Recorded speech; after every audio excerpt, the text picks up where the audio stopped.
Archery deer hunting for beginners is brought to you by Rack Stacker Big Game Attractants, Fast Track Performance, Kent Cartridge, Vortex Optics, Mossberg Firearms, Bullseye London, and the Nook Professional Cases.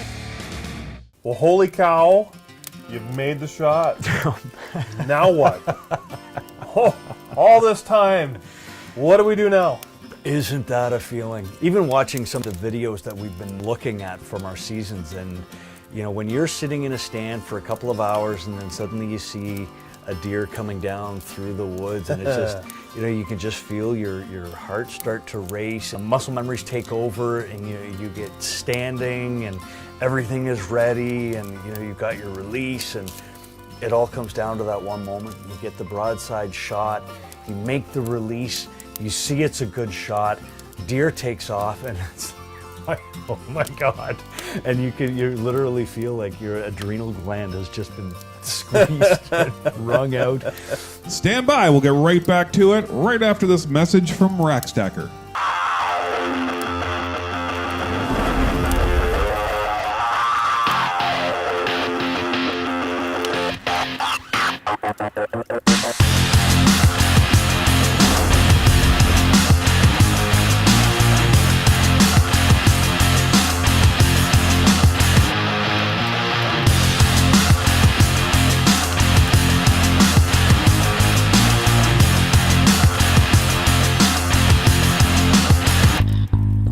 Like we've said throughout this whole series, there is a ton of time spent in a tree stand.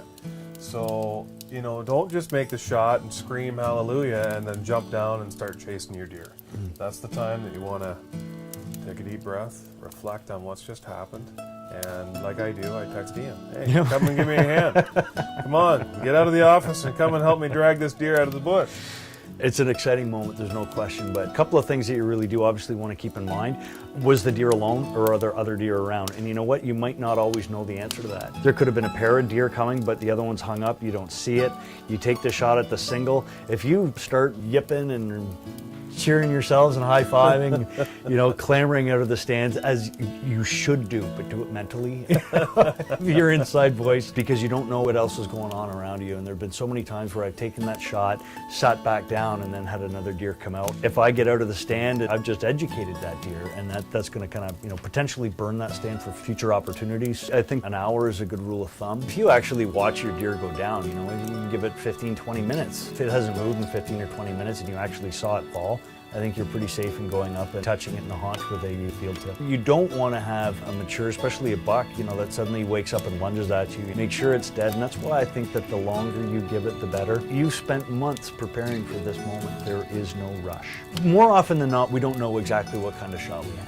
Might have looked good. I think really paying attention to the behavior of the deer. If a deer runs away with its flag up and its tail right up in the air and it's bouncing and running away like that, there's a pretty good chance that you've missed that deer entirely. Yes, I hate seeing that happen. If you get a good mule kick and you see the back legs come out and it takes a couple of steps, its tail is down, its tail's twitching a little bit, that deer's going to go down in 2 minutes. Mule kick is a really good sign of a heart shot. Not a guarantee, but that's pretty much a guarantee of at least a double lung shot, and again, that deer is going to go down within 100, 150 yards. You know, after a half an hour, I will climb out of the tree stand again, trying to be very, very quiet because I want to keep the woods as peaceful as possible and try to find my arrow. Because you can tell a lot from the arrow. If there's a green slime on your arrow, that means you gut shot that deer, and you're going to want to give it maybe even until the next morning before you start to track, because it's going to run a long ways and it's going to take a while to die. Gut shot deer 90% of the time are going to go to water. If you find gut slime and you lose the blood trail, go find the water. That's a good place to start. If you find a pink froth on your arrow, that's a great sign. Got it in the lungs, the blood trail that you find, you're going to find bubbles in it and you're going to make a good recovery. Might take 40 minutes, might take an hour for it to expire, but you're going to find that deer. If you find a very dark blood, that is probably more of an indicator of a liver shot. And it really is amazing, being able to tell those differences, and just hearing it from us is going to be difficult to fathom. But when you're following blood trails, I'm always amazed at how bright it looks. Again, it's going to happen. If you shoot enough deer, eventually you're going to make a bad shot, or something is going to happen. Being able to recognize those signs are really going to help you increase your percentages of recovering that deer. A liver shot deer can live for hours and can run for miles, so leave them alone. Your meat's not spoiled by leaving them overnight. As far as I'm concerned, it's a fallacy. Perhaps some stomach has been exposed and it's on the inside of the deer. That does not hurt your meat at all. Just ask your butcher about dry-aged meat. That's gross and green and slimy and stinky. You just cut that all off and you're left with beautiful meat inside. Sometimes, maybe if in the morning the coyotes have found it, and that's a bit of a different story. If it has been coyote ravaged, I will just leave it there. There's a lot of different scenarios, a lot of things that are going to go into play after you've taken that shot. You've waited months for that shot. Don't rush it at that moment. From Ian and Carl, and again, and the Real Outdoor Experience, thanks so much for watching. Take care for now, folks. Don't forget, keep it real.